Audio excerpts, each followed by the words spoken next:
All right, here we are for yet another installment of the LA Guitar Hang featuring Adam Ratner. Thanks for joining me today, dude. How you doing? Yeah, man. Thanks for having me. All is good. How are you doing? Doing I'm pretty I'm good. good. Just keeping busy. My dog's back there hanging out, sleeping. Oh, that's a dog. I mean, I thought you had a Yeah. cat over there, huh? No, he's like my buddy, man. This isn't like at nighttime. I'm always in here every night practicing and stuff, and he likes to be with me. So I bring his little bed in here, and he sleeps while I practice. And he's getting pretty old, so he just sleeps all the Oh time. He man, doesn't do much. he's chilling, man. He has a nice little hangover there. Yeah, exactly. So, yeah, we were just talking a minute ago, and I've only met Adam once. It was during NAMM. I think it was like 3 years ago, something like that. And our buddy Will Brom, who I've interviewed on this show, he was doing like a jam at this club in Costa Mesa called the Boathouse Collective, and I went there, and Adam was there, and I had heard a lot of great things about Adam, so it was a good time to. I don't even think I heard you that night. I think like you had already played, and then I played, and then we talked after that or something.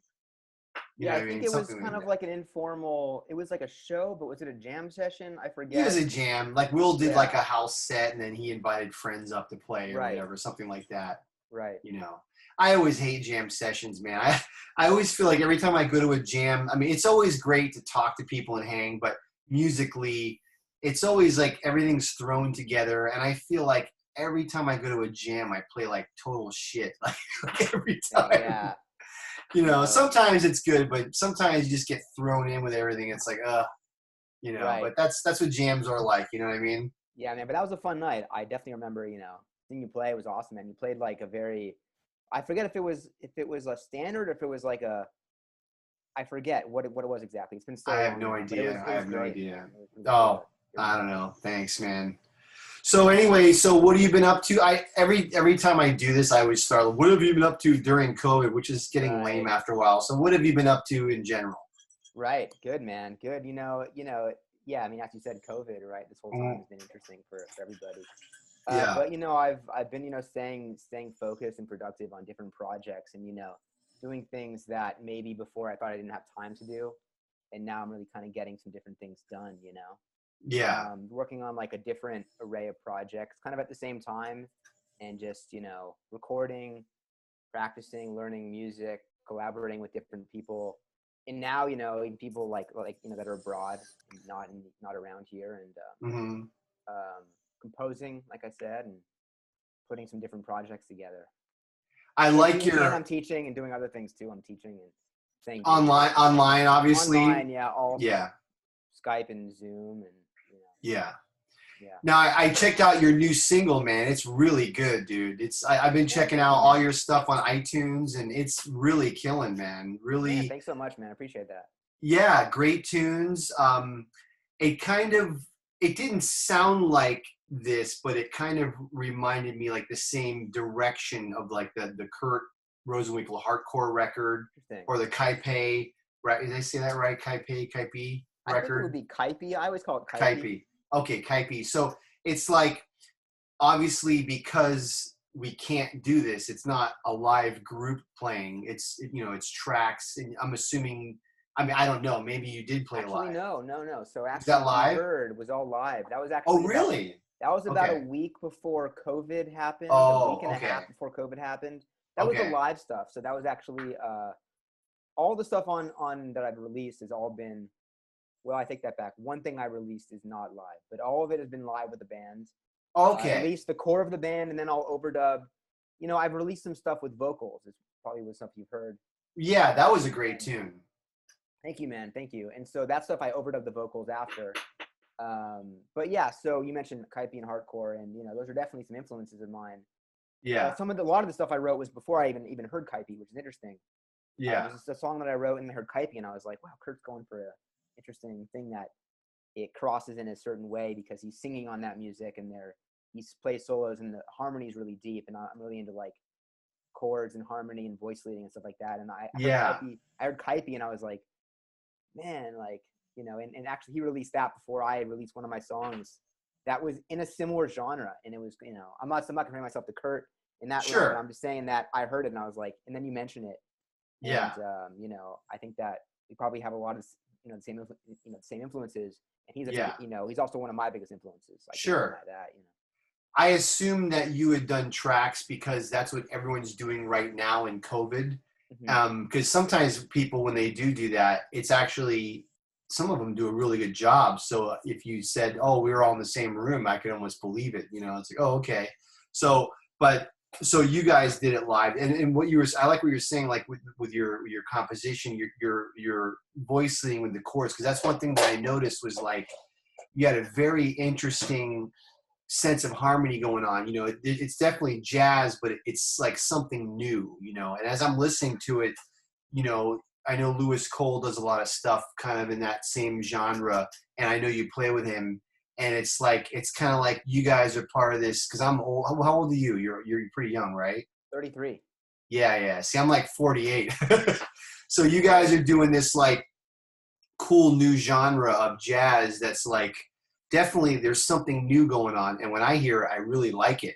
But I'm like wondering, I'm like, where are these guys getting these influences from? Because it's something that like, it's foreign to me. It's foreign, but it's not. It's jazz, but there's this new approach going on, and part of me is like, I don't really know what this is, but I like it. You know? That's awesome, man. Man, thank you for, you know, putting in those words. That was cool how you kind of thought about it.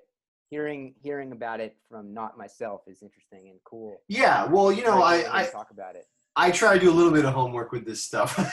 Man, no, that's great. Yeah, you Yeah. definitely.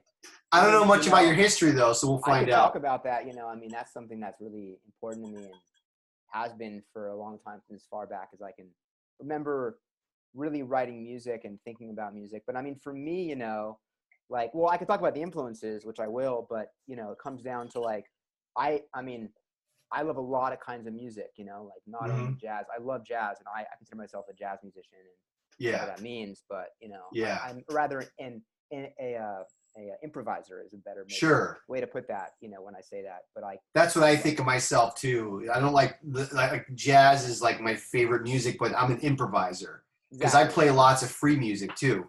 And also the term And jazz these days, I mean, it's like who it's a knows term what that that I love, means? but it's really hard to really cap what that really means, you know, because that could mean you play bebop only, or that could mean you play only free jazz. You wouldn't even think free jazz. Maybe you would. But Sure. anyways, so you know, improvised music. But I also grew up with like, you know, like Beatles and you know, popular music and other genres. And then harmonically speaking, I was always drawn to harmonies, you know, and like just Mhm. like that's kind of what brought me into jazz, actually, man. Like it was actually like hearing voicings by the Beatles that were like deep voicings, and I would chase what they were, you know, like Yeah. find a ninth or a sixth, and be like, whoa, that's a really cool sound.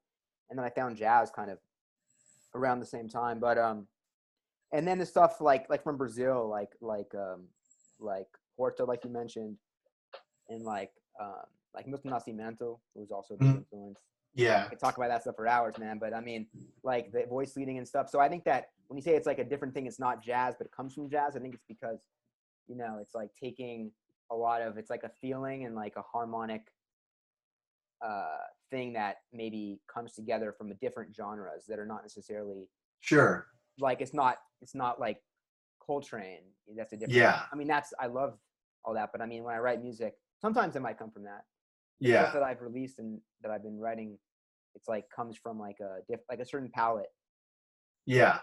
Now that I'm talking about it, I realize there are different palettes. There's not just one Yeah. palette, but you know what I mean. Well, like I hear like influences of like electronic music. Like one of the tunes, it felt like there was like drum and bass, but the drums was all live.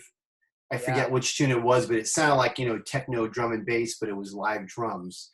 nice, And I man. mean, Yeah, that was that's yeah. not, that has been around for a while, but still, it's a very cool influence to do, you know. Thanks, man. Yeah, that one I remember. That was actually a few years ago. That was Lewis Cole playing on drums, actually. Right.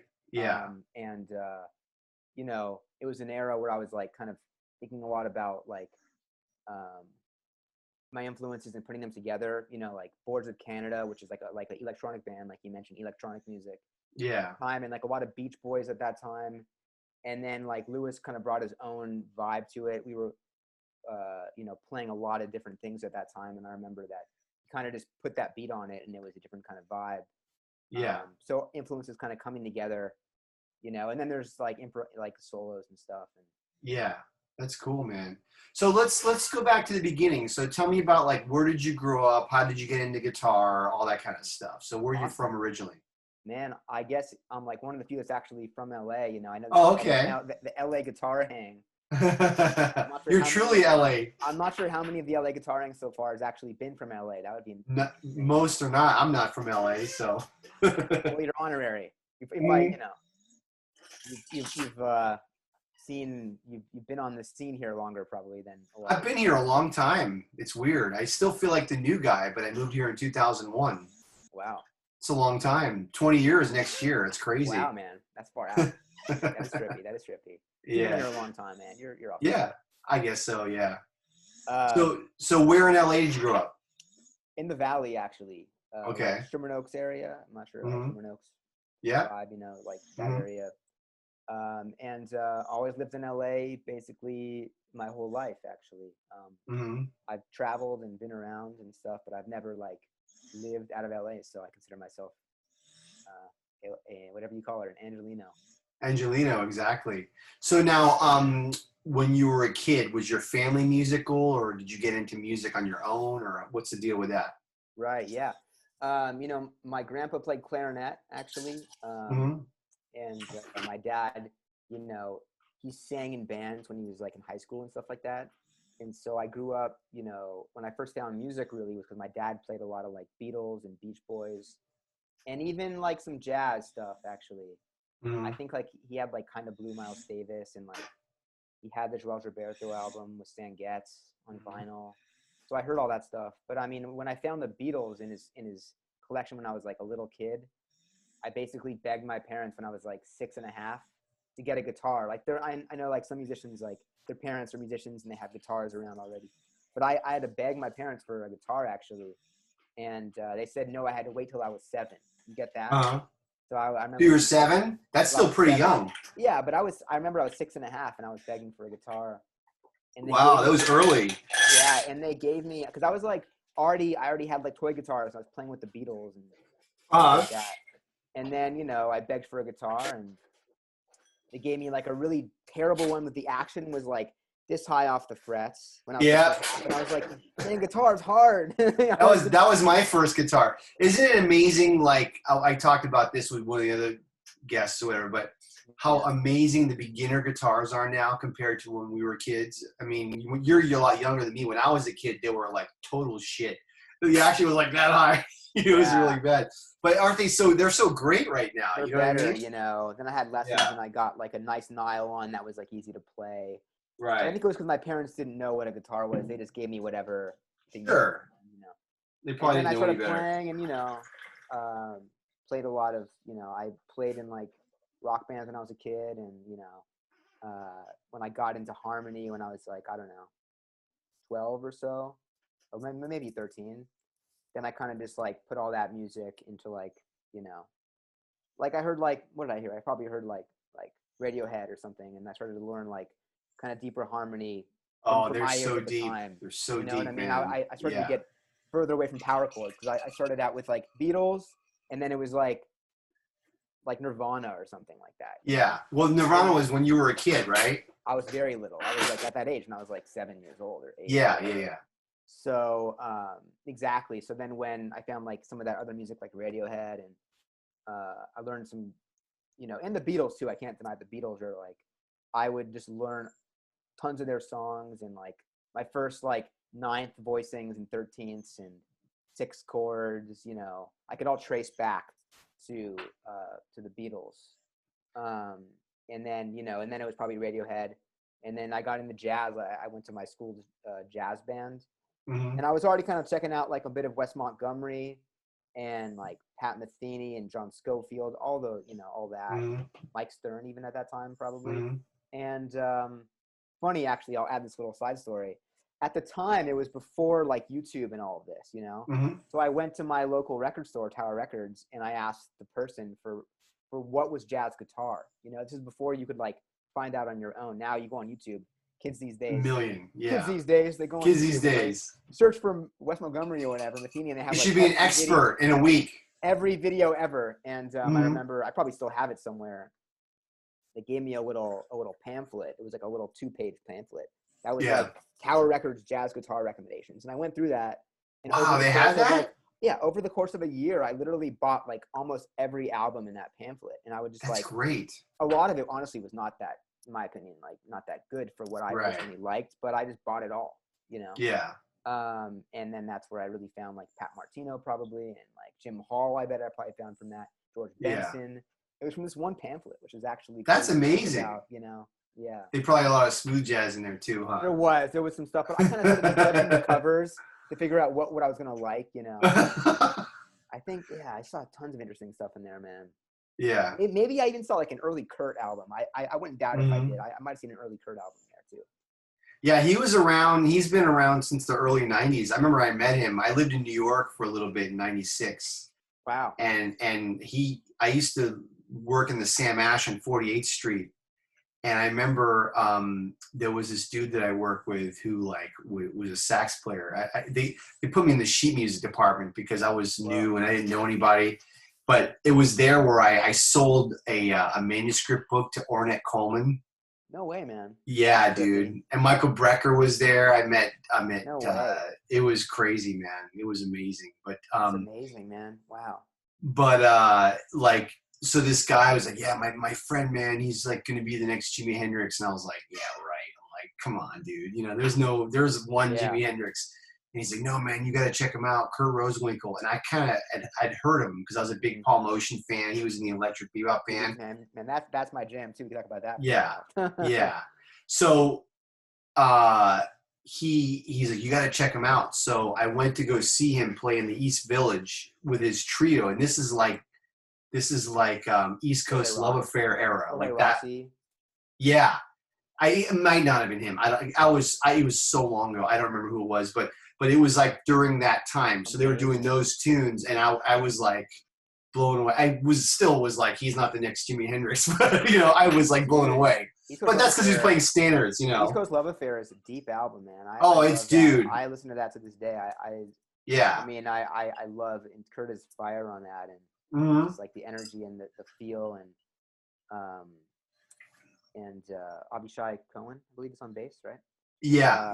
It's just like his feel, his time, and just like his control. Everything. And there's a vibe on that album that really, when I first heard that, was a really big influence for sure. Yeah. Yeah, the way he plays standards, man, is like, it's so fresh because what I love about him is he's like a pure improviser. He doesn't seem like a guy that sits there and practices like really fancy licks and shows them off. He's just playing, he's just improvising. He's playing what he's hearing, and there's no bullshit, right? And he's just, his sense of harmony, and he's got this very mystical quality to his music too. Like when he sings and plays at the same time, like Benson was different. This is kind of like it's one note that I don't know if he does it as much as he used to do it more, but when he would mic himself and then the guitar and then effects. So like one note would have all these colors to it. Yeah. That's what's just so amazing. Yeah, it was amazing. His record when I was in high school, maybe it was at the end of high school, maybe it was college. No, it would have been high school.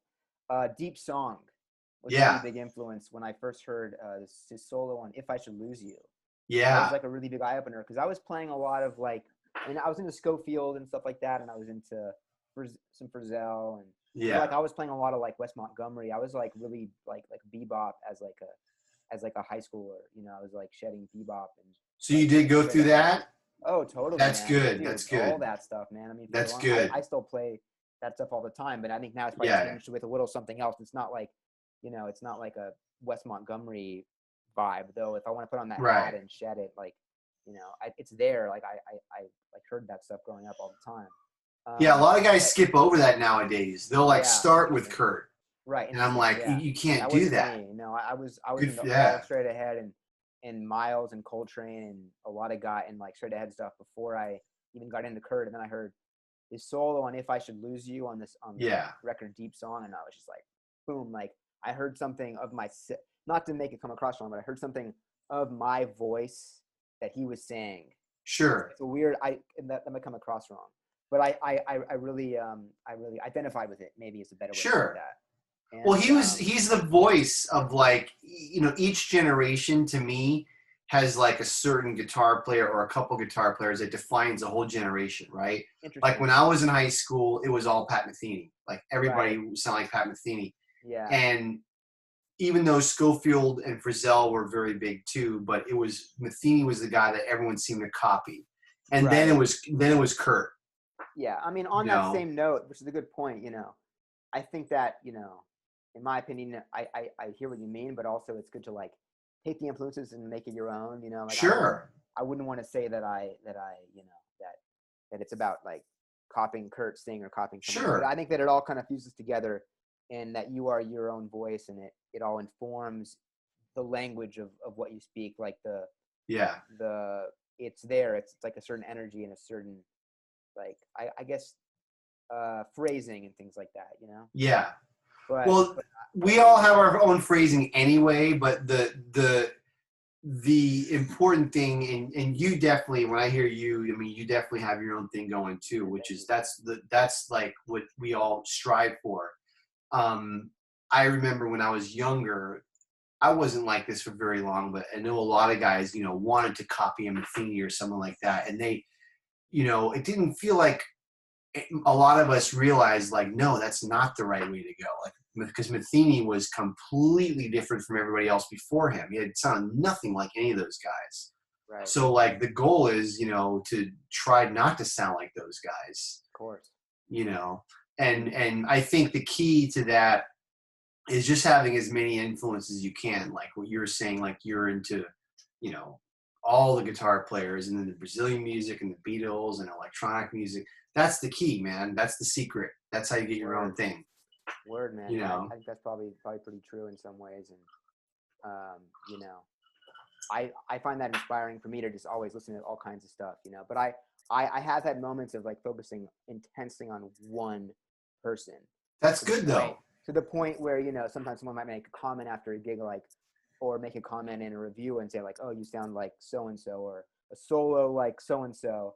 And while it's a compliment, it's also like, oh shit, or sorry, I cursed on your You can show. curse all you want. Curse all you want. Oh damn! Like I guess I'm getting too close to that musician. I need to like take some time. So I've done that before, where like someone will say something, and then I'll hear myself and realize like, oh yeah, I do hear a bit of that player in my sound, and then I'll kind of maybe just like not distance myself, but maybe I won't obsess as much as I was, because it can really permeate to a point where you want to be careful how much you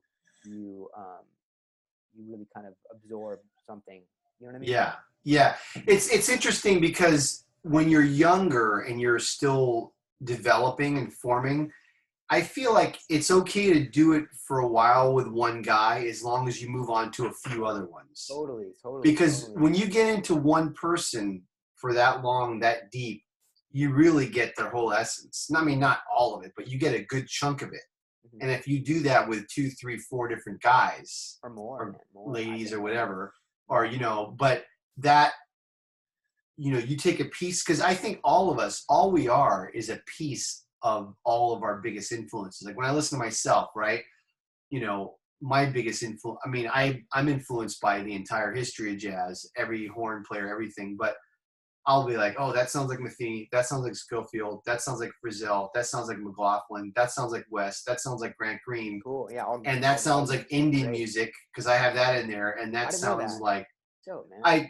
It's a part of what I listen to, whatever, but then it's like, okay, but that's good. That's a lot of different people. Yeah, man. I mean, I would tell you straight up that when I first heard you, immediately I was like, oh, I know that you've checked out Frizzell and you've checked out Motion. Like, oh wow, really? Like, man, like when you started playing immediately that night when I first met you, I was like, and I like just met you that night. I was like, I knew that you knew those records. It was just like, oh man. But that's kind of how I hear people. Like, I can, you just kind of like figure out what is their vibe, and like, in a very cool way. When I talked to you after, I already knew before even talking about it that you knew that stuff, Yeah, well, that Motion trio is such an influence on me that I actually formed a group that is the same. I mean, the guitar, sax, and drums. Love it, man, dude. I'm way into that stuff, and Paul Motion at Frizzell. We already amazing. mentioned. I love Frizzell, but Paul Motion is one of my, favorite, favorite musicians and biggest influences too. Yeah, he's such an amazing drummer. And it's funny, just last night, because what I talked about this before, but the way I practice a lot nowadays, I'll just put records on and play to them. That's amazing. And I just kind of get involved in it. So I play with the Keith Jarrett trio all the time, Whoa. And last night I did. Which trio? Well, the main one with Dejanet and Peacock. Cool, right. But last night I just, I was like, I'm going to play with something. And I put on Live at the Deerhead Inn, Yeah, great. And I start playing and I'm like, this is weird. Something's different. And then I realized, oh, that's Paul Motion on drums. Paul Motion. Completely changed the whole sound of the band. Completely out. Because I'm playing with them going, this doesn't feel like the Keith Jarrett trio. And I didn't realize it. It took me a minute to realize, no, that's Paul Motion on drums. And then there's the stuff with Charlie. There's that one trio. Well, of course, there's the American Quartet, but there's the trio album that they did. Is it Beyond the Exit Signs? I hope I'm not saying this wrong, but I think. Oh, is it with Hayden? I don't know if I've checked that out. Hayden and Paul Motion. Oh, the album cover I see. I'm not sure if it's the Exit Signs one or sorry, it's one with like there's a Bob Dylan cover on it. Really? Yeah, wow. It's a great album, man. That I love that one a lot. And yeah, I have to check that out. Of course, Charlie and Keith go way back, but that is a very cool trio album. Not the American Quartet, which I'm sure you're familiar with. But them playing trio, it's very cool to hear. Yeah, it's weird. Sometimes like you'll have like a group like that. Like when we were talking about Frizzell. One album that sticks out to me it's an odd record, but I love it. It's the one with him and Dave Holland and Elvin Jones. Love that album. Yeah. It's great. And it almost feels like when you listen to it that like they probably didn't even rehearse. And it just has this feeling like they just went in the studio and just did it. And it has a feeling like they're not quite sure, like, how is this working? Like, they're not necessarily gelling in a way, but it's so great because it's three amazing, and Elvin's my favorite drummer of all time. Nice, man. And like, but it's such a weird record because Elvin is such like he's a lock-in kind of guy. He's not this like necessarily like introspective, colorful drummer like a Joey Barron or somebody like that, or Paul Motion like that.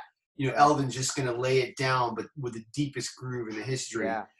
But he's doing this, and Dave Holland's kind of moving around, and Frizzell's moving around, and Elvin's just doing this. Yeah. And it just sounds like three musicians who are figuring it out, but it doesn't matter because it's so great because it's like you throw three musicians like that in a room, even if they're not clicking, it's still going to be good music. Yeah. Like they're going to find a way. They're going to find a way to make it work. Also, that album has this vibe on it, like the song 20 Years, there's like layers of guitars, and like the delay and just that album for me, beyond the playing of it, I think that sonically it might be my favorite Frizzell record, definitely. Just the sonically, the sound the production. The production, the sound, just like the soundscape is a really deep album, and of course the playing, it goes on that thing, but I just love Frizzell, especially on the song 20 Years. Yeah. And of course Blues Dream. Yeah. Yeah, I wonder, what Elvin had thought when he went in. Because, I don't know if I don't think Elvin played that kind of music very often. His was more like hard swinging and grooving type stuff with his own group. And with Frizzell, it might have been one of those things where he may not have even maybe been very aware of Frizzell. Like maybe he was, I don't know. But obviously Frizzell knew him. Right. But Elvin might have been like, oh, we'll just see what happens. And then he hears all these guitars. Because I don't remember him playing with a lot of guitar other than Grant Green. Right. But it also makes you wonder about the album. Now we're getting in Frizzell land, but there's the album Ron Carter and Paul Motion. Yeah, that's another one. Yourself like Ron Carter and Paul Motion. What an interesting. That's a weird mix. But I love that album. I think that there's a lot of beautiful. It's a beautiful album, and just But it's a surprising trio. The same way the Elvin Jones one is. I think Frizzell did that on purpose because if you're putting a group together, you wouldn't think to put Dave Holland and like Elvin Jones. You would do like Dave Holland or Ron Carter and Paul Motion. It's that's like, a weird. Where did that come from? It's weird, but it sounds natural and very cool. Yeah, totally. You would, if I had like Dave Holland, I'd probably call like DJNet or something. Right. You know, not Right. that I do it. Or there's of course, you know, on the question and answer. Or Roy Roy Haynes. Haynes, exactly. Oh yeah, yeah. Another, we can chuck trio albums forever, but yeah, man. I love all that stuff, man. Did you have a guitar teacher early on that kind of put you on a path, or were you self-taught, or what? What was the deal with man. that? Yeah, you know, I had a teacher growing up when I was a really little kid named Kirk Helly, who I actually just spoke to this week. I just spoke to him about my music and his music, and when I was 7 years old, and he's like a rock. He's like a pretty avant-garde. He's played with like Trent Reznor and like Blanche Nails guys, this band called 12 Rounds. And he plays with like different artists now in town, but in like a lot of film music. So he was kind of like I'd say as a kid, it was cool to be around him and like learn music from him. But it wasn't like jazz, or it wasn't anything like complex harmonically. It was just like music basics and learning songs, all about learning songs. Mm-hmm. And I wrote a lot of music growing up when I was a little kid. I have recordings when I was like 8 years old of like my pop songs, you know. Wow. Like whatever that means, like Beatles meets like grunge probably. Yeah. And he would record it on a 4-track for me, and I still have the recordings and stuff. Mm-hmm. And I would sing and stuff and play bass, and it was drum machine and all that. So that's cool. I think that seeing the creative aspect of layering music when I was like so young, 8, 9 years old, you know, I'd have lessons with him, and he'd be like, you know, what's your new song you wrote? And I'd playing some chords, and he'd say, that's cool. And he would, you know, show me, he would like play a drum machine part, and then he'd be like, now you play the bass, and I would find the bass notes. So that was very important, I think. Wow. At it now in retrospect, seeing the creative process of a studio, though it was in our private lessons. That was really cool for me, you know, and like being encouraged. Not when I have my students now, or over the years, I was trying to encourage much like that. So that was that teacher. And then fast forward years later, I probably didn't have like another important teacher like that until, you know, there were many. So if I say something wrong, you know, all my teachers, I want to say, if anyone sees this, have been very inspiring to me. But some that come to mind are like Larry Kuntz, big influence, Dara Goals. And, that was at Cal Arts, right? When you were there. And then no doubt the biggest of all would be Charlie Hayden. Would be like, changed my life beyond. You know? Wow. So now, okay, so that was your master's degree, right? There are more I can name. You know, so many, but if I just for this, yeah. Did you go there for your bachelor's or your master's? Master's, exactly. So so where'd you go bachelor's before that? Real USC. Oh shit! Okay. Great. You know. Wow. It was also you know, learned a lot, but I also learned a lot just from my friends and musicians that I met. I think that's like, you know, school in that regard is like the scene of people and the collaborations and the projects can be way more valuable than the actual, you know, experience. You know, I think it's the experience of what I'm trying to say. So yeah. USC, and then Cal Arts, where I got to meet. Well, actually, I already knew Larry a little bit, but I got to really know Larry better there, and then Dara Goals, and then Charlie Hayden was there as well for the end of his time there. Yeah. Wow. So you went to USC and Cal Arts. That's 2 great schools. You got a lot of really, you know, great. Now, who did you study guitar with at USC? Was it with all the guys? You know, it was cool, man. All the guys at USC, and also, you know, there's also like the jazz program there as well, and you know, some great teachers there as well. Mm. But USC, I'm sure you know all the guys like Bruce Foreman and and all those guys were awesome and great. And there's the jazz studies faculty too, Alan Pasqua, like I said. Man, that Believe It record, the Holsworth record, Believe It, Tony Williams. Yeah, man, you know, hearing Alan talk about all that stuff and like playing with like, you know, Alan Holsworth and like Tony Williams and all that. Wow. So yeah, sorry, I had to interrupt. When I hear Pasqua, I always think of that record. Yeah, man, no, he's deep, man, and also his writing and his piano trio stuff he's done. Yeah, he's awesome. But yeah, as for those teachers, I would say, you know, but Charlie Hayden, his philosophy of music and getting to know him and hang with him was definitely very important. So, what was a class like him like? Someone else who, damn, one of the guys here talked about classes with Charlie Hayden. I'm blanking out, but it would have probably been John Story, because John Story. It was John Story. Yeah. Yeah. So actually, you know, so with Charlie, so I first met Charlie via Cal Arts. and I took his class. I had private lessons with him where I would basically, so his class was essentially we would play, he'd bring in music like from all his career of stuff with Ornette and probably some stuff with Keith, I bet, and we would just play. And then most of it though was him playing records, and we would just sit there and like listen to records that he would play, and some things that were unreleased, and just being around Charlie and hearing him talk about the music was very inspiring. And then in lessons, you know, we would play duo, or I would play him solo guitar, and I could tell some stories about that, you know.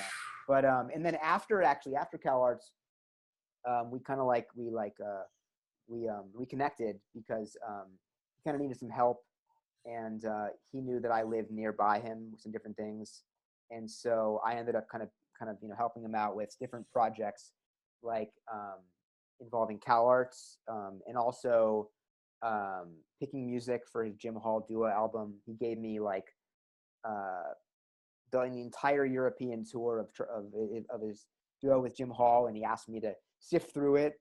And I was like, "Are you kidding? I love you guys." And so I would go to his house. We would hang out and talk music, and we would play duo. You know, he was sick at the end there, so you know he'd have some guys come over to play duo, and I would go over there, and we got to play. And some of those hangs were probably the most like life-changing moments musically that I think I've ever had, like out of body experiences, playing duo with Charlie towards the end. Of course he was not healthy, but just the experience of being there, and you know, he like put on records in his amazing sound system that was just like, I forget how expensive and special the speakers were, but they were like tens of thousands of dollars. I mean, wow. His ears were just, I mean, you hear it in his records, but pristinely attentive and focused and deep and just beyond, you know. So just being around him, being in the car with him and just listening to records. I would put on records. I can't even imagine that. I would put on records like, have you heard this? You know, and we would talk, and then he'd show me stuff, and then I'd show him some records that he was on, and he was like talking about it and like recalling the stories, and it was epic. Like just listening to like Old and New Dreams with Charlie, or listening to, I played him, it's funny, I played him Secret Story, Pat Metheny. Yeah. He was like, what is this? And he like he knew that it was him, and like this Secret Story, because he's on one of the tracks, I think the opening track of that Metheny album. Yeah. And I was like, the Secret Story, you don't remember this? You know, he recalled. But yeah, so being around him and talking music, and it's like a spiritual connection to music and improvisation. I think that, so on this side note, I might as well keep talking about this because I'd like to. No, it's Charlie Hayden, man. I want to hear about it. Yeah, it changed my life, so I'll share it with you guys and with you and everybody. Yeah. You know, prior to that, there was a time where, you know, I was like, you know, thinking a lot about music too, like just harmonic ideas and possibilities, and practicing and transcribing, like, you know, like so much, and doing all these things. And then like when I really hung with Charlie, you know, and also hearing his album so much, and I really kind of entered into his whole history of records, and just like really got, for a couple of years, I still listened to a lot, but there was a time where I was like obsessed with anything Charlie Hayden would be like, that's all I wanted to hear. With Paul Motion and with Keith, with all those guys, Ornette and everything. Carlos Paredes, great. You know, all that stuff. Lou Cabo, I can keep listening. Brad Meldau. Yeah. And so it was kind of like the breaking of everything that I thought was music, and what was the moment, what was improvisation, and just realizing what it was. And it's all about, you know, and what that was that I learned was just like an absolute presence in the moment. And it goes beyond music, way beyond music. So there was a time where like what I was getting out of improvisation and music and sound, it became a thing that was about sound and the moment, and breaking any preconceived notion of what else there was, and learning about music from non-musical things. Like there's one time where I remember playing for him solo, and this must have been, yeah, like towards the end, definitely playing, you know, he's like, you know, like, you know, playing me something solo, and I played him, maybe it was like, I don't even know, maybe it's Old Folks or like a ballad or something. And then like after I played it, like he didn't say anything. It was just silent, you know. And I was like, what is going on? I was like, do you not like it? Like, is that not cool or whatever? And like, what's going on? And then just silent. And then after like a while, it felt like it was forever, you know. Yeah. He's like, "Hey man, you hear those birds outside?" And then I was like, "Oh, whoa, yeah, I do want to hear those birds." And then I literally just left in silence. And then like afterwards, I had like a big awakening moment of like, "Whoa, that was really, really deep."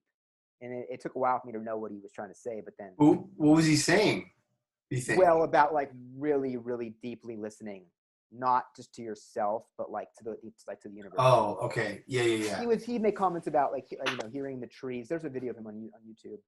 He would talk about these things in CalArts, like, you know, like hear the wood of the trees or things like that. Or out of context, it sounds absolutely what he's talking about, but you have to get in context. But what he was saying there was important. And now in the morning, when whenever I can, I like to warm up and go outside and like you know, like focus on silence. It's a song called Silence too. Focus on silence, listen to the birds, and then play just like, when I'm ready, I'll play like one long note. And just, but I'm not hearing the note only. I'm listening to the birds. I'm listening to a car going by. I'm listening to a siren. And that sucks. And you have to stop because I hate I sirens. know. Yeah, because we live in the city. It's like noisy. You That's know? like, oh, I'm in the zone with these birds, man. And then the siren comes by. You're like, damn, I gotta wait now. And a gunshot. Yeah, you never know, man. We're in LA, you know. We're in a big city. But yeah, so not to get all trippy and philosophical for you viewers here, but I think there's something to be learned from that, is what's important to mention. Dude, I'm totally with you, man. Like, especially nowadays, we're all becoming almost like symbiotic with technology and with the phones, and like, even myself, like I walk my dog every night, and I got podcasts or music going, and sometimes I have to say like, hey, dude, like just go for a walk with your dog. Right. Because it's silent at night.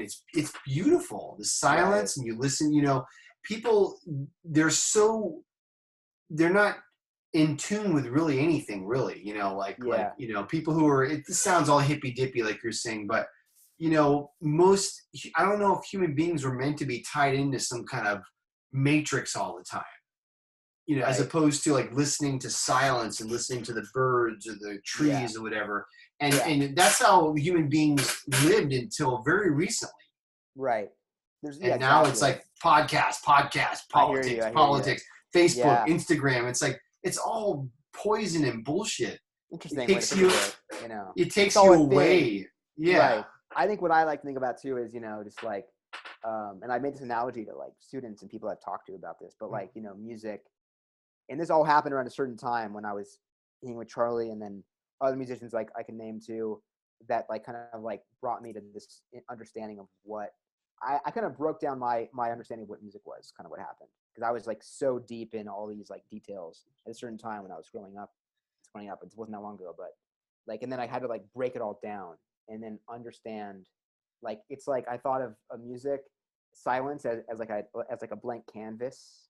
Mm-hmm. I have to get all philosophical, and that silence was the blank canvas, and then music was, you know, you're playing against silence, and to really get deep into music, you have to really confront silence and your sound with silence, you know. And people are afraid to leave space and silence. Yeah, exactly. So that's one thing. And you hear guys like Paul Motion. You hear all those guys, Bill Evans, Charlie Hayden, Brad Meldau.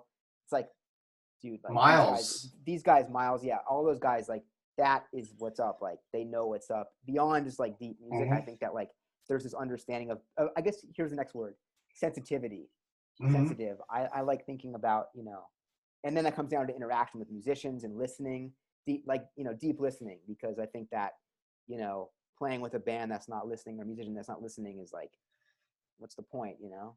Yeah. So, but I think listening to silence or listening to like the very intricacies of sound is where you get really deep into music. That got really philosophical and out, but hey, man, you gotta.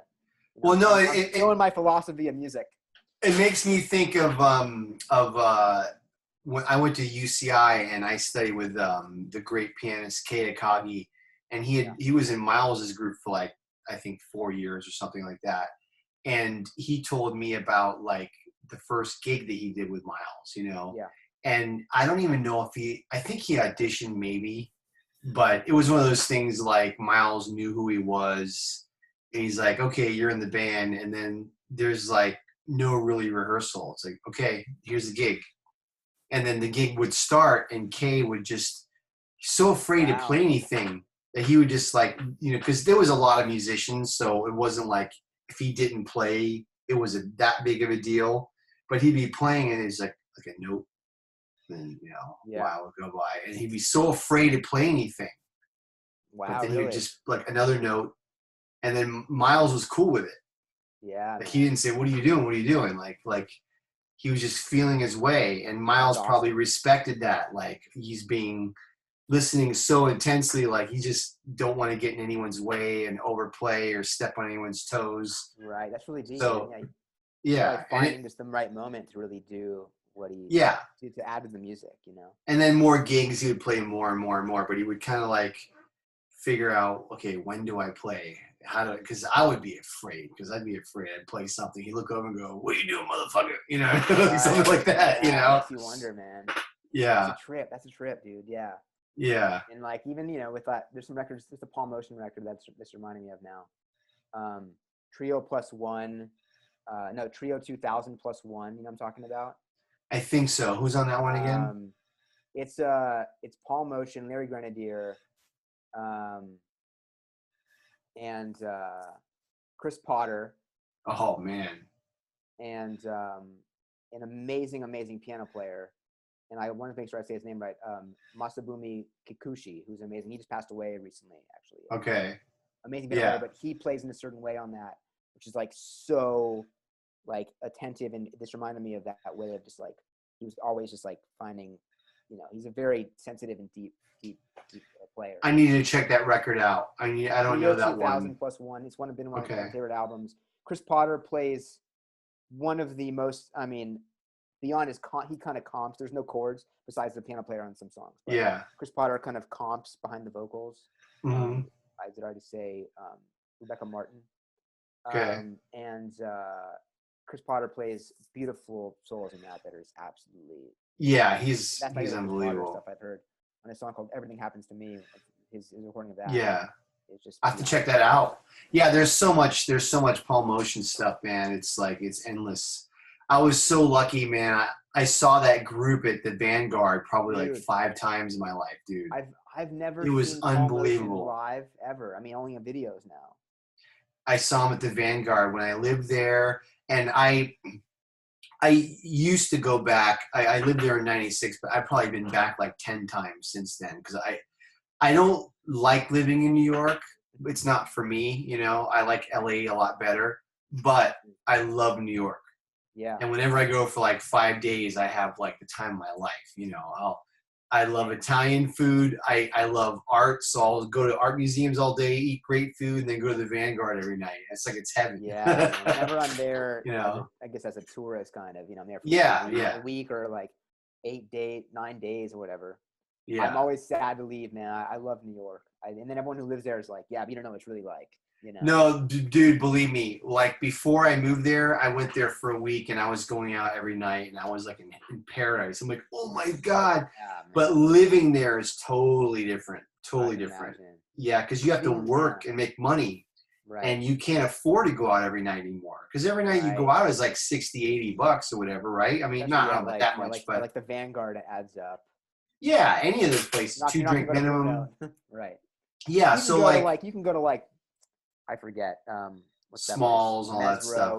Mesro, yeah. Those places. Yeah, see, when I was there, it was Smalls was there, definitely the Vanguard. The Blue Note, I didn't go very often because it was kind of cheesy. Like, it was kind of like Catalina. But occasionally they'd have good music. But, like, a lot of it was, like, very, very well-known jazz artists where they pay top dollar. But, like, Bijones was there, Bradley's, Sweet Basil's. Yeah, most of them are gone. But, I was only there a summer. And I wasn't there very long because, like, I'm the kind of guy, I don't like to waste time. And when I got there, first of all, I wasn't really ready yet. I thought like, I graduated college. I'm ready for New York, This was in the mid-90s? Is that what you said? 96, yeah. So I went there like right after I graduated college. And, I wasn't a great player or anything, I was good enough to go to the jam sessions and, play or whatever, but like nobody was going to call me, oh, I want you. Paul Motion was going to call me. Let's put it that way. I was just some average guy there, Mm-hmm. and everyone that I would meet was working like 2-3 jobs. Interesting. Yeah. And so many musicians that I met were there long enough where all they did is work and they stopped playing music because they had to work. Right. And I could see myself, like I would work all day, come home, practice. I'd go to Smalls, which started at 2 a.m. Wow. Or 3 a.m. I'd get home at like 8 and go right to work, no sleep, and be wiped out for 2 or 3 days. Wow, man. Yeah. So it's different to live there. Yeah. And like, I was like, I barely play guitar because all I did is work and I was making no money at all. Mm-hmm. So after a while, I'm like, I got to get out of here. I'm not going to be able to play anymore. Wow. And that's when I just went home and I was like, okay, I'm going to be focused. And I would practice all day, teach guitar lessons because Florida was so cheap where I grew up. Florida. Wow. I didn't know that. Yeah. And then I would gig at night. So, plus I love sunshine. I love the beach. And I don't, living in the city, like, like I was living in Brooklyn, but I was working in Manhattan. So every day you're like in skyscrapers, where that's all is skyscrapers. And when you first visit there, you're like, oh, this is cool. But when it's day after day after day after day, my girlfriend, who's my wife now, she came to visit me, and we had an arrangement, like, because we're high school sweethearts. I basically told her, I'm not moving there unless you're going to join me. And she's like, yeah, I'll join you. So I was like, okay, cool. Then I'll do it. Mm-hmm. So she came to visit me, and she flew into JFK, which is kind of like away from the city, right? Mm-hmm. So I take the train, I get out, and I get outside, and it's completely open skies. And I remember looking around going, oh my God, this is open skies. And I thought to myself, this is fucking weird, dude. Mm-hmm. This should not be a big deal that there's open skies. Right. And something was like, this is not normal, Right. and I just like that though. I love open skies. I love being so, I went back to Miami, but then I realized I don't like Miami either. Then I ended up out here, and that's the story. But I love visiting, man. Every time I go there, I have so much fun. And now with the COVID, forget it. Like, I just gotta wait for a while. Yeah, I was there last October, and it was so much fun. It was amazing. And who'd you see? Let's see. You mean live? Who did I see live? Yeah. When I first got there, the day I got there, I saw the Billy Hart, Ben Street, Mark Turner, and Ethan Iverson quartet. I bet that was good. Oh. We sat right on that side booth there, and it was really great. Oh, man. It was amazing. Billy Hart and just the whole walk and the quartet. What else did I see there? I don't know if I saw that much. I was there to play this quartet thing, actually, with some friends. Oh, cool. Which was a lot of fun. Yeah. It was kind of like our old band, like kind of our band reunion with, I'm not sure if you know the keyboard player, Richard Sears, who's he's amazing, dude. Yeah. He used to live in LA, so like, we all go way back, and him, and then Louis Cole on drums, he was out there. Yeah. And this great sax player, Matt Morantz, who I believe lived in New York for a minute. I don't know him, yeah. But and then I saw that show. We played that show, and then that was kind of it. Then I kind of left. It was a quick trip. Yeah. From what I remember, but that one show with Ben Street and Billy Hart was absolutely amazing. And the Vanguard is just so much fun to go there, man. If I I would go there all the time. That's church, dude. Every time I go there, I can't. I remember the first night that I moved there, it was like I saw the Branford Marsalis trio. Nice. The first day I got there, like we had driven and we unloaded this is how, when I was young, with energy, we moved all our shit for like hours and hours and hours, and it was like 7 o'clock. We were dead tired. Mm-hmm. We're like, dude, we got to go to the Vanguard. We're here. Nice, we got to go. And we saw the Branford trio. And it was Vanguard. Yeah. It was amazing, man. The last time I went, it was so funny. Have you heard this guitar player, Pasquale Grasso? Yeah, I saw him when I was in New York 2 years ago. Dude, someone told me to go check him out, and I saw him play. I know that he's very well known for his solo playing. I saw him play trio at Mesro. It was Belay. Okay. It was really cool. Yeah, he was great. I've been listening to his solo guitar records, and I actually want to talk to you about solo guitar. But of course, yeah, you bet. you know, I think he's maybe one of the greatest solo jazz guitar players maybe ever. He's amazing. You know, He has the whole he has this like whole like Bud Powell thing. You know, he plays like yes, Bud Powell on the guitar. You know, and he really worked yes. that out. I think even like Metheny says something about him. Yeah, that was the reason I got into him, because Metheny said in an interview he's the greatest guitar player he ever heard in his life, and I was like, what?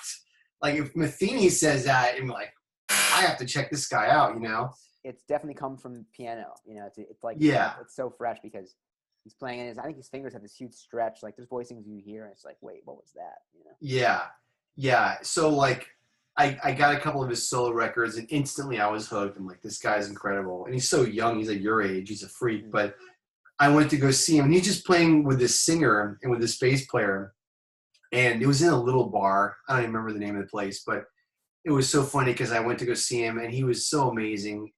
But you know, it was behind a singer, so it wasn't like the full Pasquale experience. Right. But still, it was great. And I started talking to him because nobody was in there. It was, you know, that's the beauty of jazz musicians. You get to meet your heroes because they're not famous.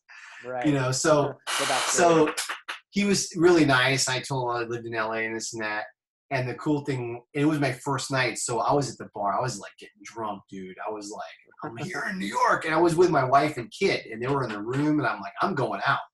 Nice. So I'm sitting there drinking at the bar, and at the end of the night, he was really nice. He goes, "Hey, you," because he's Italian. He goes, you want to come play? And I was like, no. I was like, no. That's really funny, yeah. I'm not going to be drunk and play in front of Pasquale. Right, exactly. Yikes. So I was like, no, thank you. That's funny. And it was like within 4 days, I saw him, Lage Lund at Cornelia Street. Mm-hmm. I saw Peter Bernstein at Mesro. Nice. And the fourth night, I forget, I saw someone, but it was like in 4 days. It's like, yeah, it's a lot. And ridiculous. I was some nights where I would see like 2 great shows in one night, and that's common. Yeah. Everywhere, you know. It's expensive though, huh? Inspiring is expensive, but I was there, you know, not for long term, so. You know. Yeah. Well, cool, man. So I've saw some videos of your solo guitar playing, and I really, really like that. I was actually, you know, Andy Waddell? Of course.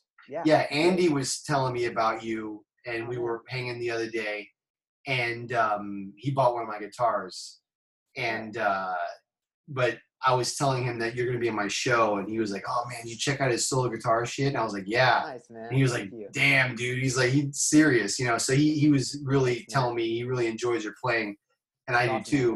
Yeah, man, he's great, and he's awesome. Oh yeah, he's a great player, and but we were both saying, he was especially saying how, like, you know, when you're playing a tune, you have this great approach where you just kind of a Keith Jarrett thing where he'll just improvise for a while and then work his way into a tune, and you tend to do that.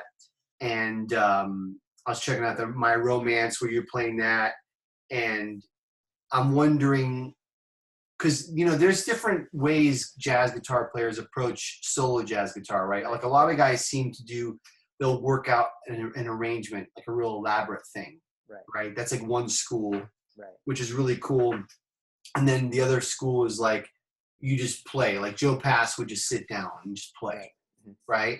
Yeah. And then I don't do a lot of solo guitar, but I'm in that second school where it's like when I do solo guitar, I don't work anything out. I just start playing. Yeah. But I don't do long intros and that kind of thing. I kind of just get right to it.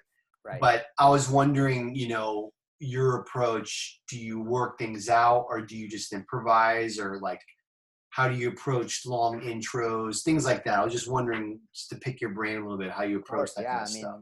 I mean, you know, to start, I love playing solo guitar. It's something that, well, I've posted some videos and stuff. I'm thinking now during this whole time of like putting out like an album that's like a video thing too. I'm talking to like a videographer to make like different angles. But yeah, anyways, I love playing solo guitar, and it's something that I feel like I haven't released. Like I release my other music and stuff that I'd like to release more officially, like, you know. But do you work on it regularly? Is that something that you spend time each day working on? Yeah, so I'll explain kind of how I think about solo guitar, like my approach to it and everything. Basically, no, I don't work out arrangements. Like I'm from a vibe where like I'm when I'm playing, I'm like fully, completely improvising. Like it's complete, like entering into a flow. Not to say that I haven't played the song, but I mean, there's songs that I've played. Like when I improvise a song and I'm really going to do it, it's a song Yeah. that like is part of me, so much so where like it's just part of me. Like there's no, you know what I mean? There's Do you no know it thought. inside out and you're comfortable?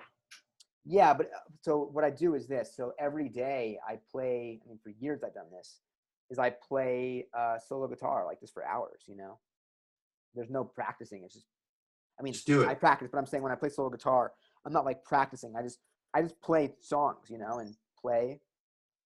And sometimes it's like melody or like, also it's like exploring the guitar and finding things and finding voicings that I like. And just, but it's always in the flow. The flow is, I think, the key thing. But Mhm. also like, you know, discovering new things. Like, oh, that's a cool open string thing there, you know. And then those things kind of just permeate. Like I don't memorize it, and I don't think about it, but it just enters into the song, you know. Or you play a song in a different key. Like I'm playing a lot, you know. Some songs, let's say a song in B flat, I'll put it in A. These are things that either are so. This is already obvious, but you know, So you can use open strings. open strings, yeah. And then I find some cool stuff, you know.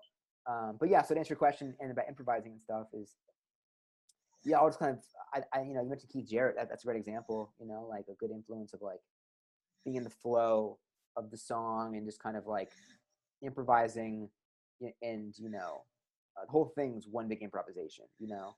And then there's doing it in time, out of time, blend of the two, um, but it's just entering really deep into the song. And like I think that's kind of what I do. But I don't like memorize arrangements, and I don't memorize.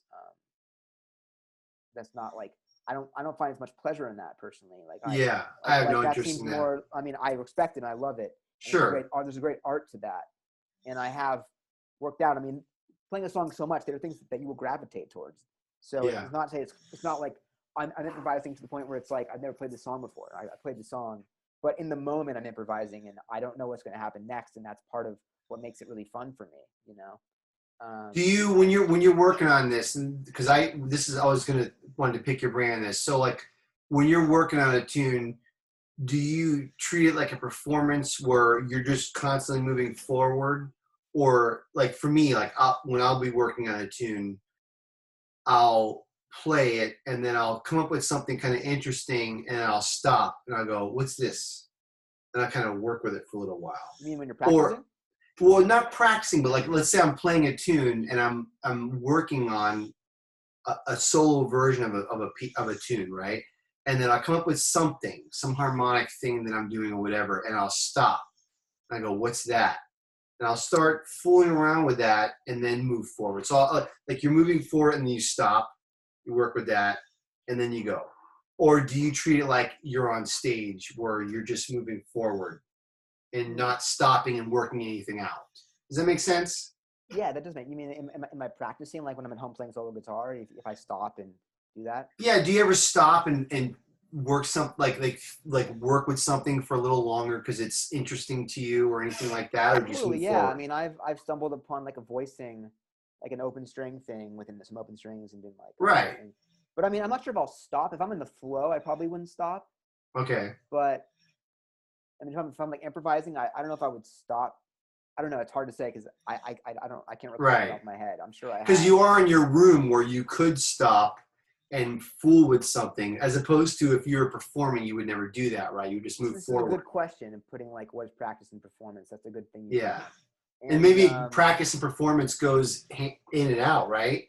Like you're yeah, I practicing, you're mean, I performing, or don't whatever, know, man. Like, well, there's a time when I'm gonna like, you just like, you know, here's how actually, this is how I'll kind of answer your question. If I'm like improvising a tune and like really into it, then I'll just do it, you know, and I'm not gonna like, I'm not in my zone of like, although you are practicing because you're by yourself, sort of, Yeah. um, but what I'll say is this is like it's the exploration before that like is really when you like, yeah, this will actually kind of sum up what you're asking, I think, well, is that before I even do that, before I even like go to improvise a song and like jump, I think of it as like jumping off of a like a cliff almost, and you're just like hang gliding because you don't know what's going to happen.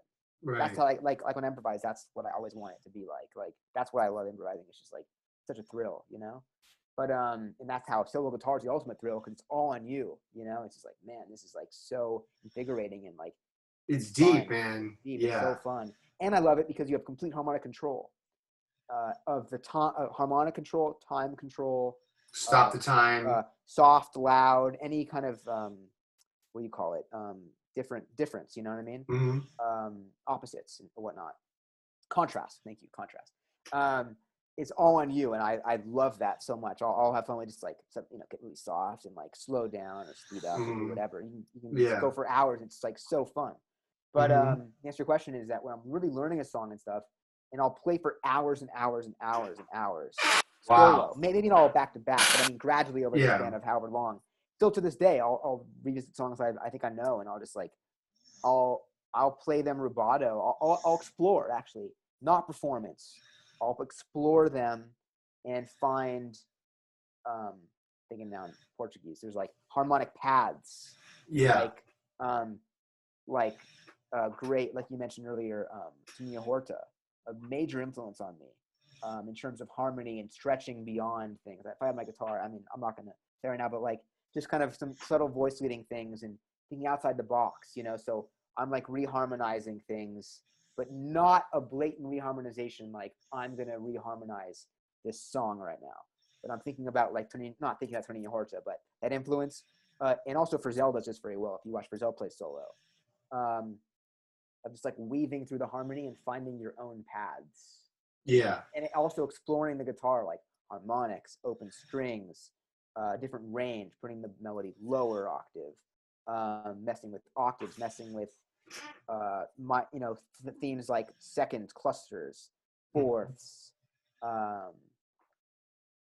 if that makes sense. But and also influences, you know, like guys that I've heard a lot, and like that permeates too. Like I said, Toninho Horta. I think that Peter Bernstein, a lot of his stuff, I like his solo guitar playing. Joe Pass. That solo guitar record, man, is ridiculous. I like that record. It's really cool. Yeah, but my God, I think he's the same way. Peter Bernstein is like, he's just jumping off and going for it and exploring. But for me, actually, the keyword for my solo guitar playing is like exploration. Yeah, I'm exploring things, and I surprise myself half the time with what I'm playing, and then that takes me somewhere, and that's like really a thrill. And then there are times where I'll hear myself back, or like a video I did or a recording, and I'm like, what was that, you know?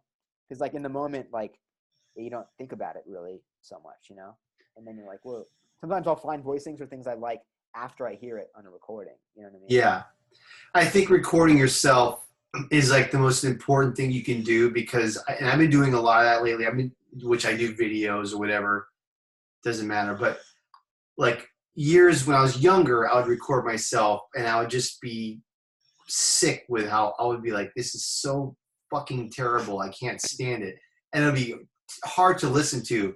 And I'm not saying that I like what I play now per se, right, but at least now, but man, you know, after a while you're like, okay, there's some things here that I really like that I think I should continue with.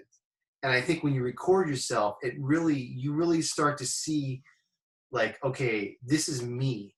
These are the things that I do that I don't hear anybody else do. So let me work on that. totally. And that's where recording yourself can really help, because a lot of people, they're just unaware of what they're playing, you know? And somebody, I think it was like Wayne Krantz talking about that, like we're all trying to get better timing, you know? And, you know, everybody practices. Yeah. So everybody practices to a metronome, and you're trying to lock in and whatever. But then you'll be playing and you'll think, okay, I'm in time. But then when you hear it back, you're like, no, actually I'm not.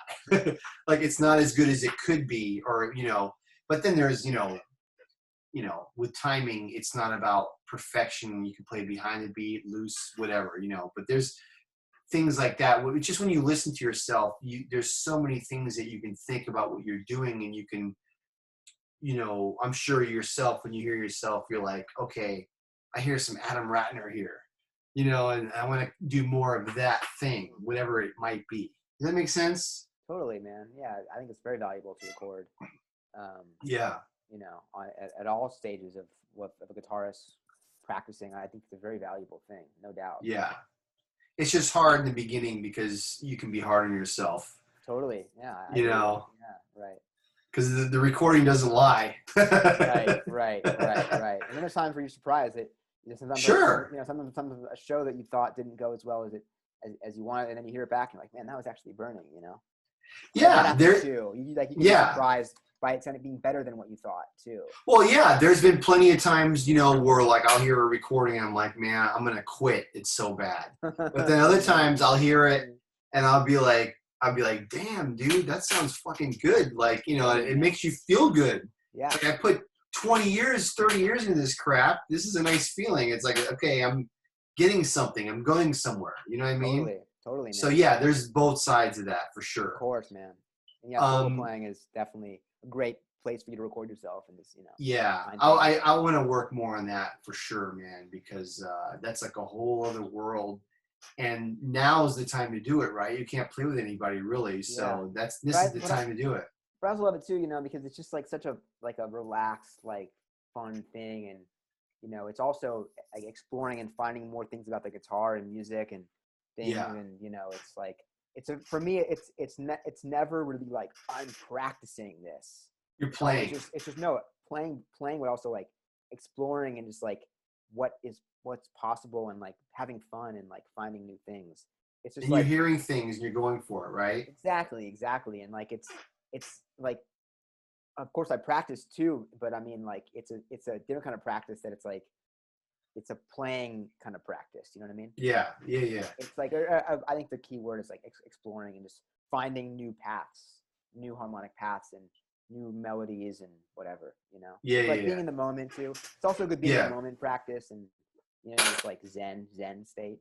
Yeah, man. It's all this stuff is like meditative. Like I'm not a religious guy or anything like that, and I've fooled around meditation, this and that, here and there, but I'd like to get more into it. But sometimes I feel like when you're really deep into practice, like that is meditation. It's the same thing. It is, man. You're like you're zoned in, and like you don't know how many hours pass by. Yeah. So to me, it's like you're already meditating. Exactly. I mean, like even like playing with a record or like learning a solo off a record. That's that you can get deep. I mean, you could learn a solo and just like it's like like day to night, and you're like, where did the whole day go?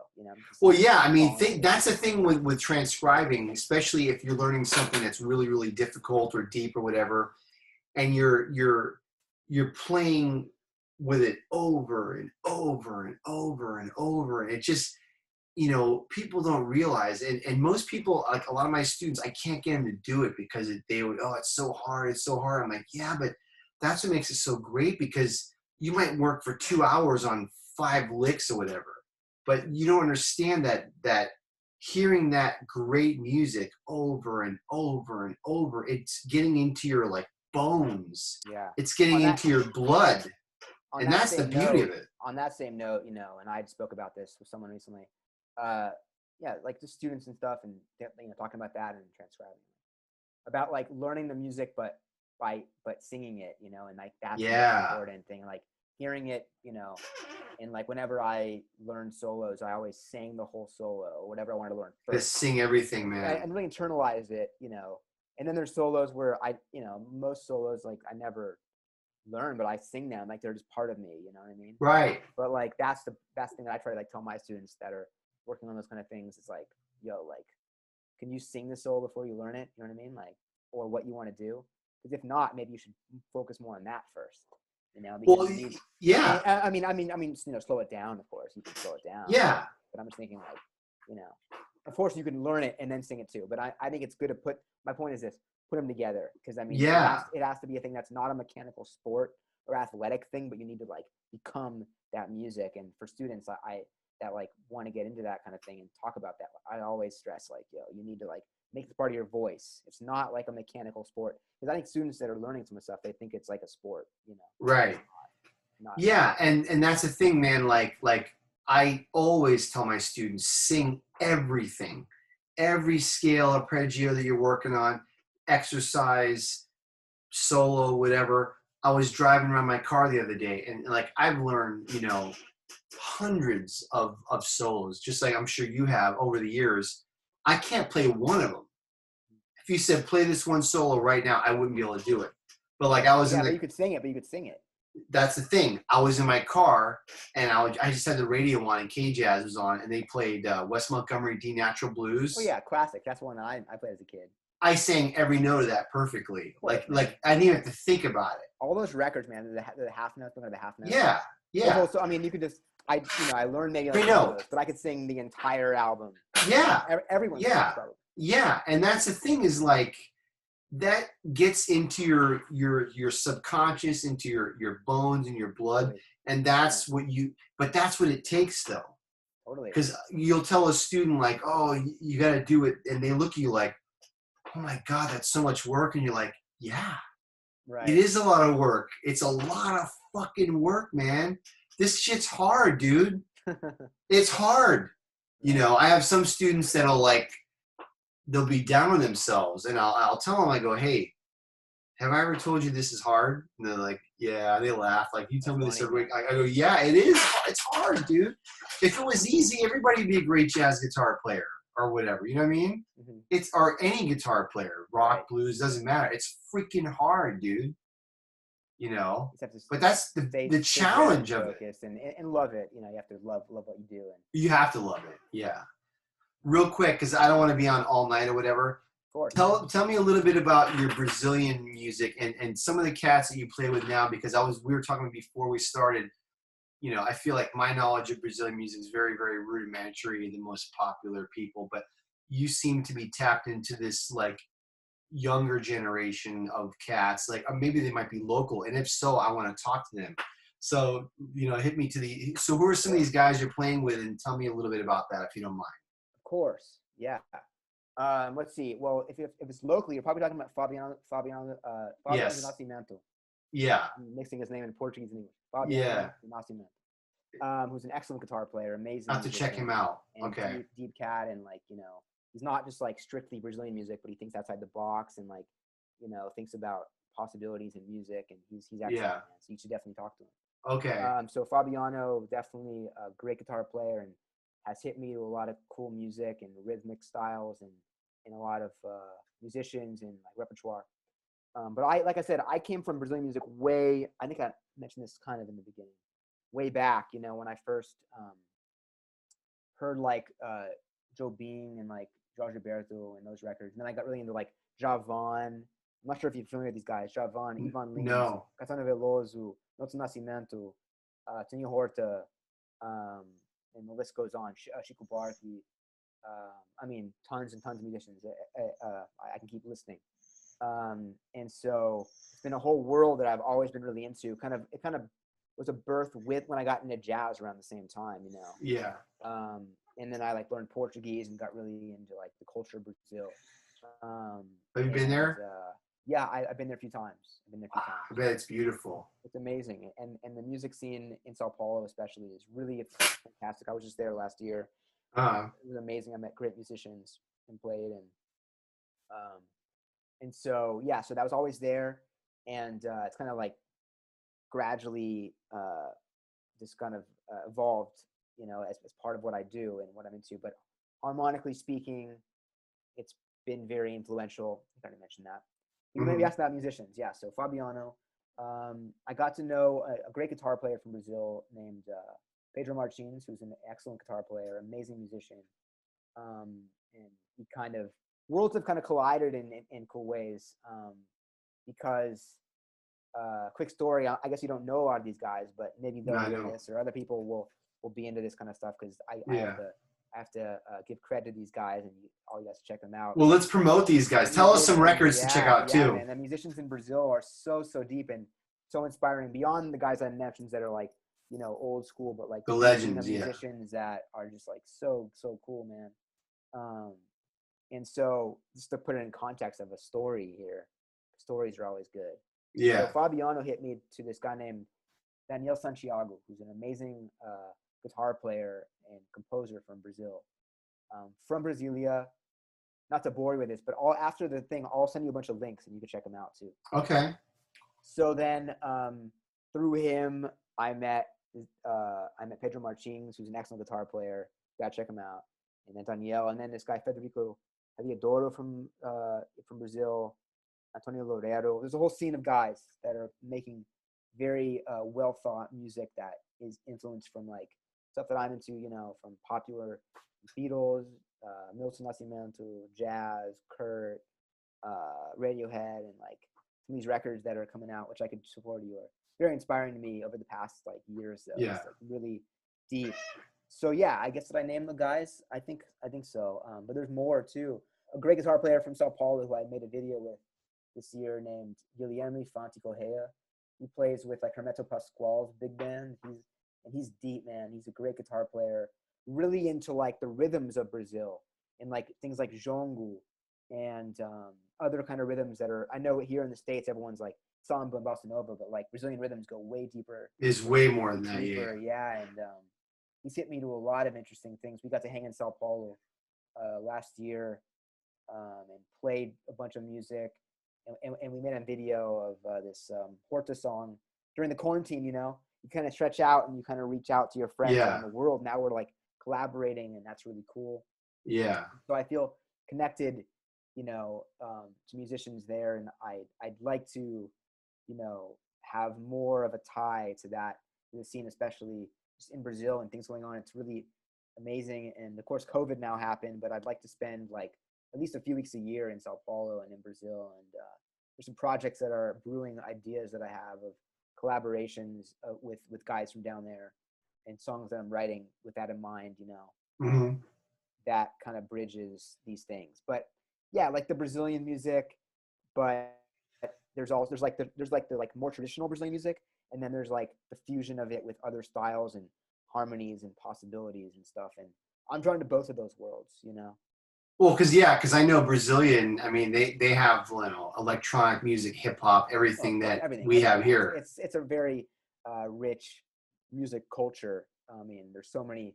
You know, it's funny when you talk to people here. Sometimes I think it's like only one thing, like Brazilian music, and they think of like Cuban music or something. Like no. Yeah, I know. But yeah, I mean, it's very deep, and there's amazing stuff. And I just wrote this piece for big band during the quarantine. I had a little more time, like, to think about composing, and I've been writing a bunch during this time, a lot of new music.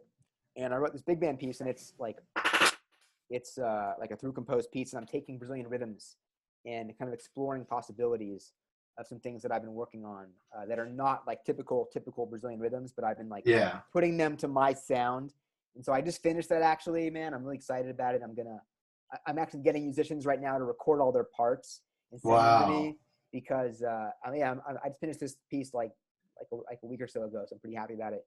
Cool. But you know, I'd love to play with a big band live, man. But just these times. So, anyways, it'll happen eventually. Together and layering it with, you know, you're gonna do a whole mashup video. But on the note of Brazilian music, I mentioned it because I'm exploring these rhythms and kind of seeing what I can make with it, you know.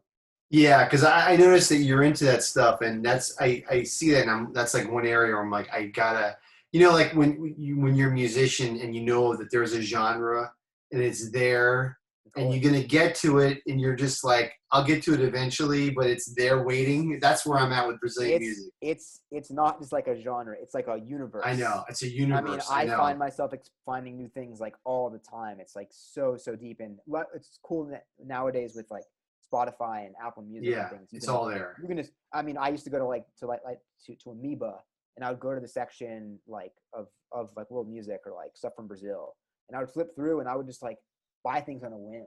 You know what I mean? For like $15 or something, like. And then you go home, you're like, oh, that one wasn't that good.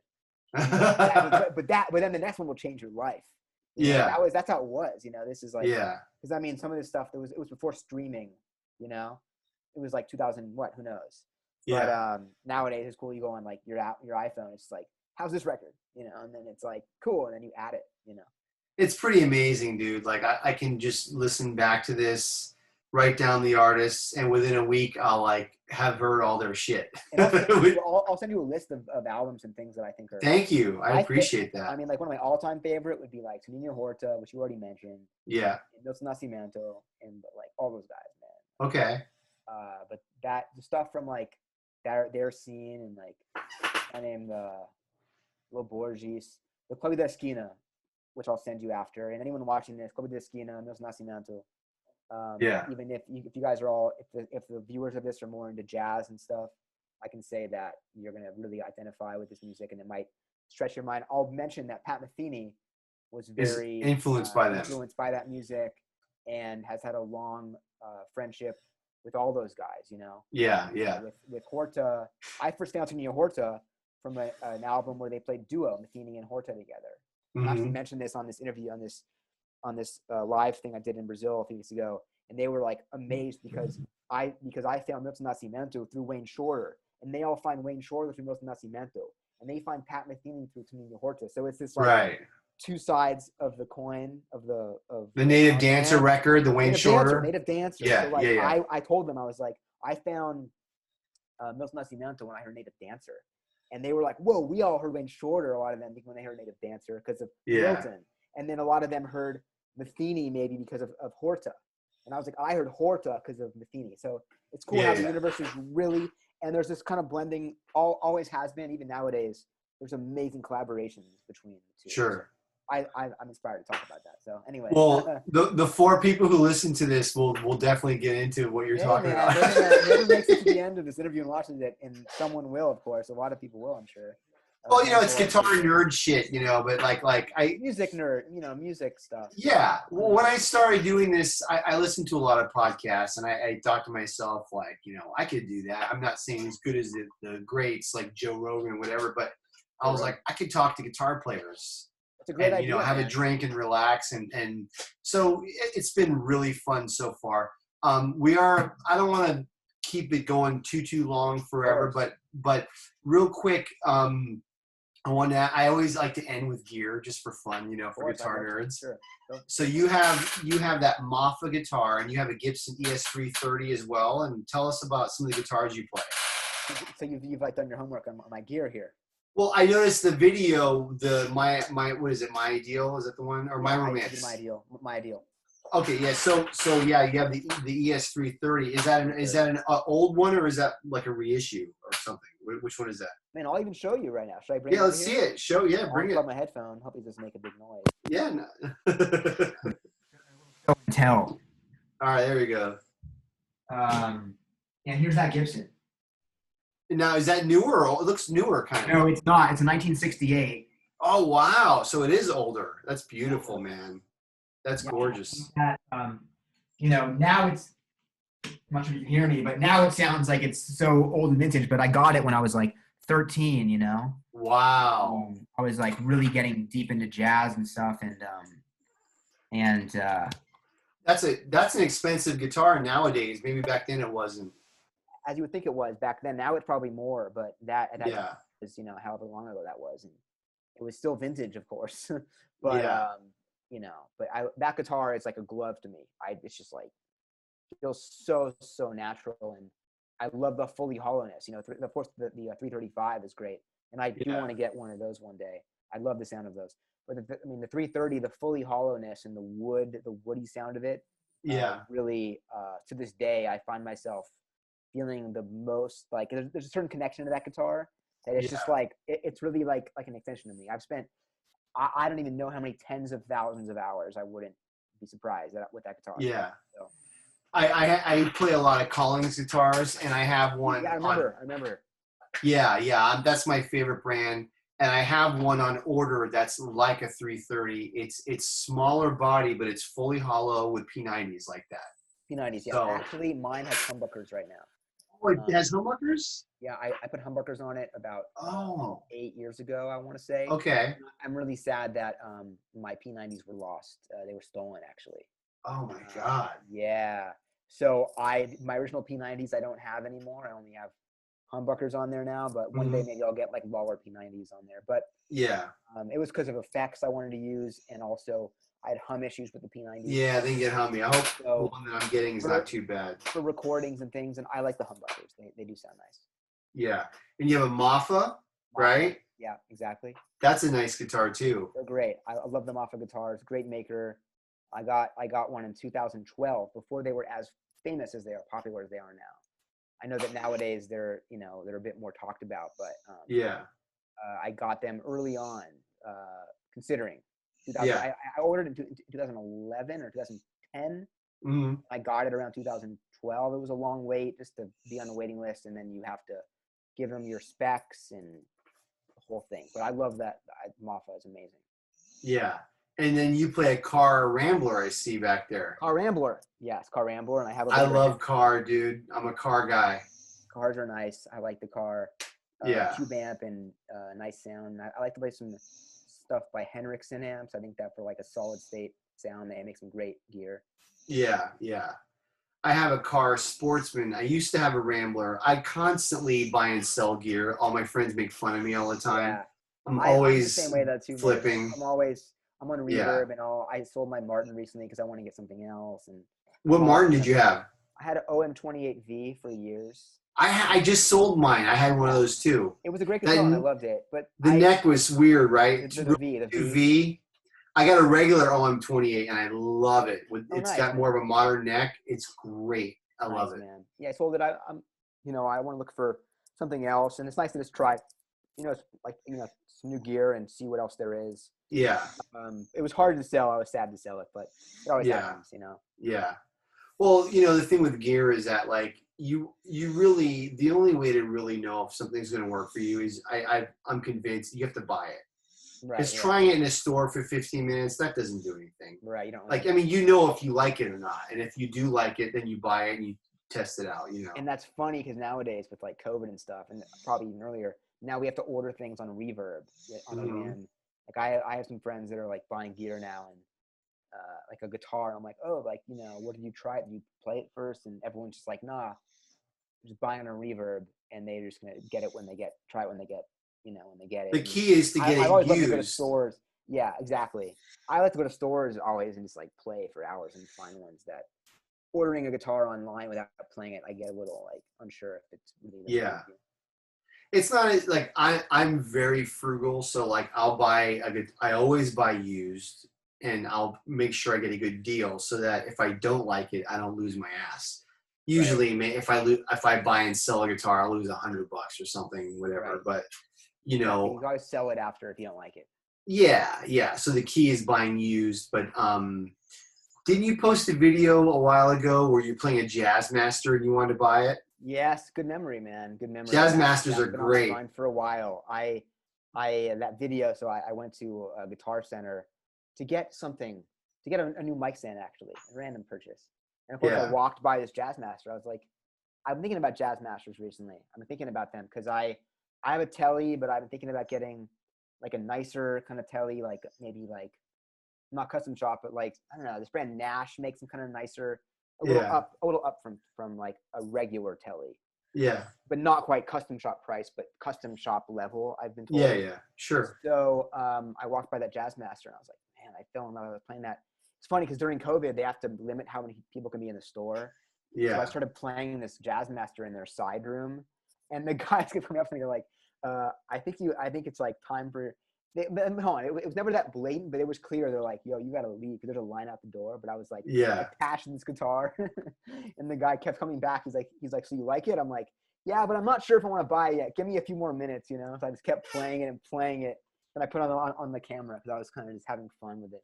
But that was a custom shop one that was so expensive, man. And I'd love to get one like that. But I get a regular one. Yeah, really. Honestly, I tried the regular Jazzmaster there, and I'm a little too picky, man. I wasn't into it. I know. I was not like I mean the difference of the custom shop and the regular was just like I know. Don't ever play a custom shop. It's like McDonald's to like a gourmet meal, I know, man. It's like, man. But then I found Nash. My friend just got a Nash guitar I was playing the other night. And Nash is pretty good. So Nash makes a Jazzmaster, and I'm talking to them right now via just an email to figure out either buying it from them or Reverb used. So I love the Jazzmaster because it has like a Fender vibe, but it's warmer, and they were made for jazz guitar players. Back in the '60s. But no jazz guitar player ever played him. Joe Pass did. He played a Jaguar. Okay, very similar though, if I'm not mistaken. Yeah, very similar. Yeah. It's a smaller scale on the Jaguar. Yeah. But yeah, I fell in love with that guitar, man, and it's next on my radar for what I want to get, But like I said, I think Nash is going to be the move. Nash is like way more affordable than a custom shop Jazzmaster is just like pretty absurd how much those things go for. Fender has some cool ones though. Like they have the American Original, which is very vintage styled, and then they have the American Professional. I Wow, have an I'm American not so Professional aware of Strat. all these. Yeah, check those out because you might be surprised because like I have an American Professional Strat, which is like a basic Strat. I Yeah. really like it. It's really nice. And I have an Damn. American Original Telly, which You is know, also great. I I love think that that one. Will was telling me about a strat he got. I forget which American American something. Professional. That's what Professional. he got. He loves it. And he loves that guitar, right? Yeah. I'm not sure if They're there's an good. American Professional Jazz Master. There is. There Maybe I'll is. try that out. That might be Try it better out because than that's like a $1,200 guitar. interesting. Interesting, yeah. I Just played to one around try that it. range, a Jazz Master at the Guitar Center that I was not as thrilled about, but maybe it's just the one I played or how it was set Well, the up. problem with You know. Guitar Center is they have old strings. They're trashed. Because like when I got my Strat, they didn't have the color that I wanted, so I had to order it, and it Right. came in like straight from the factory, and it was like perfect. Oh wow. So it wasn't beat up at Guitar Center with shitty strings and knocked in the amp, you know. Yeah. So look around. I mean, Nash's are great too, but yeah, I have a Squire Jazz Master, and Nice, man. it's actually a pretty good guitar. It's one of those guitars I'm like, I'm never gonna play it, so I'm not spending $1,200. But Right. then when I bought it, I was like, damn, maybe I should get a good one because I really like it. Man, So, some of those lower price guitars are great. I mean, I bought yeah, a few years ago this Epiphone Hoffner bass. yeah, That bass is awesome. It was like $400 or something, you know. yeah, And I mean, I still track with that on some things, and it has a great sound. yeah. So, and you know, there's some great stuff that is not that expensive for sure. Cool, man. Yeah. Well, hey, I don't want to keep you all night, man. I really appreciate you doing this. I thought it was a great talk, man. Yeah, You've man. gotten Good some hang, deep stuff. good discussion. We went over many topics, I think, tonight. Yeah, Wide array. I almost forgot how many topics we spoke about, but I'd it love was to a lot. watch this later, and whenever you put this up. And thanks for Yeah. having me, man. And I want to say too, you know, all your stuff that you're doing is great, and I dig Oh, all what thanks, you're doing. man. And Thank you. also that this whole project that you're doing is really cool with this, you know, the podcast and the interviews. And I think it's really a cool idea that you're kind of bringing a group of players together and musicians in a community of people that it's cool to have that, because I think in a big city sometimes, and we're all friends, we know each other, but it's cool to kind of put something together that we connect in a community. And I think that's really cool incentive that you're doing. So. Well, thanks, man. I mean, that's the thing. Like there are guitar podcasts out there, and they're really cool, but most of them are like national guitar players. And I feel like, you know, LA has, and you know, I'm sure Nashville's like this too, in New York as well. But we have so many great players here, and people know who Larry Koontz is and Anthony Wilson, but they don't know maybe yet about guys like you or Will Brom or Andy or me or whoever. Like, and there's so many great players, and I want to like kind of get that community going and, you know, expose you guys. Not that no one knows who I am, but I'm just saying like just something to get people out there, you know. And I definitely want to get guys like Koontz and Anthony Wilson. Hopefully they'll do it. But anyway, it's just there's so many great players, and I just figured it'd be so cool to just talk shop. I know me as a guitar nerd, if I could hear two guitar players talk shop for an hour and a half and get deep, I know I would like that to hear that, you know. Right. Yeah. You know, So, you know, it's happening at parties with like your buddies and your friends, and like, you know. but you know, when you're at a bar and you're hanging, you usually don't go deep with music. Usually, No, but you're I mean, just talking shit, right? I know, but like this kind of, you know, this reminds me of like being with some friends that like, you know, like play guitar, and there are guys there that, you know, people that are not musicians, and you start talking shop, and everyone's just like, you know, like it's always like, sorry, we're talking pedals, and then you know, and like the half the party you're with is like, what are they talking about? And you can just talk pedals and gear and music and guitar for hours. And you know, the beauty of this I've been there with my friends, and people are like, what are you guys talking about? Oh, we're talking about Strymon pedals. Don't worry about it. You know? You know? Well, the beauty of this is no one's going to listen to it unless they're already into that. That's true. Yeah, exactly. So you get your audience will naturally gravitate towards this. You're not going to get the non-Strymon or the non-musician gear fans, you know. Or Exactly. So if anyone wants to check out your music, I mean, are you building a website right now? Or are you working on it? Yes, I have one, you know, that'll be launched. There's a start to it. By the time you see it, whoever sees this, there will be a full new site. I had a site before. I'm making a new one fresh with my new music I'm putting out. Yeah. Like I said, maybe when this comes out is released, I'll have more of my new music released. The one you just heard is the first of several that'll be coming out of that same. Yeah. Yeah. So yeah, website adamratner.com. Okay. Spotify, you can look me up on Spotify. iTunes. I do Bandcamp. Yeah, I guess Apple Music. I'm not sure Apple iTunes Music. is so popular. iTunes is gone. iTunes is gone. Yeah, Apple Music. Apple Yeah. Music though. Spotify is good. You can look me up there. Instagram, I'm on Instagram, Adam S. Ratner. Okay. And you know, that's probably where I post like videos of me playing solo guitar and informative things, you know. So if anyone's watching this and wants to see some of that, and I'm on YouTube too. So cool, man. Well, dude, thanks again. It was great talking to you. You guys should definitely, if you don't know Adam, check him out. He's a great player. And next time we get together, we'll, or next time we should get together and hang. And I'd love to play with you sometime. let's That'd be play, fun. man. That'd be great. We never played before, but that would be awesome to play some duo. We didn't talk about it, but beyond solo guitar, I love duo guitar. One of my favorite Me things. too. Duo Me guitar, too. so I love it. I've done a great lot of sound, and that's a very fun thing to do. So I'd love to, man. All right, brother. All right, we'll see you around. Stay healthy, buddy. Thanks, man. You too, man. Okay. Take care. Peace, brother. See you later. Bye-bye. Peace out. See you later.